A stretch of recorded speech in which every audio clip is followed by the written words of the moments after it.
Hi, I'm Heather Moore, and this is the Cable News Roundup for June 30th. I'll start with Fox News and the O'Reilly factor. He says that all polls show that Americans who identify as conservatives outnumber those who identify as liberals 2-1. So right out the gate, the report seems a little bit questionable. He says that the only reason Democrats do well in the polls is because they're great at marketing and they have the journalistic media in their pocket. The two escaped prisoners from upstate New York have been shot to subdue. One was armed and shot dead, the other captured. They say it was legal to shoot them because they were escaped convicts. And Jon Stewart is leaving his show. O'Reilly is not upset about that at all. On the Kelly file, the Oklahoma Supreme Court wants to remove the Ten Commandments statue from the state grounds in an effort to separate church and state. She says moves like this threaten religious liberty. Ted Cruz suggested the Supreme Court be elected like any other politician. This terrible idea has seen some backlash.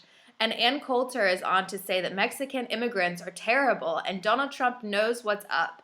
And it's really NBC's loss. On Hannity, the whole show is about presidential candidate Chris Christie and his campaign platform. Switching over to MSNBC, I'll end with Chris Hayes. An executive action makes more Americans eligible for overtime pay. The president's approval rating is up this week. He talks about Greece's debt crisis, and there are protests across the South for and against the Confederate flag. On the Rachel Maddow show, she talks about Chris Christie running for president.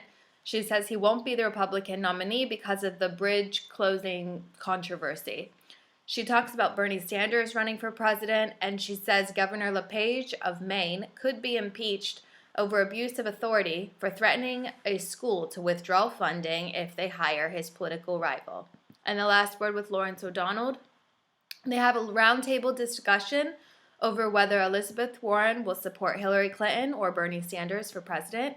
The president's approval rating is up, and he talks about there being so many Republican politicians running for president as Chris Christie announces his bid.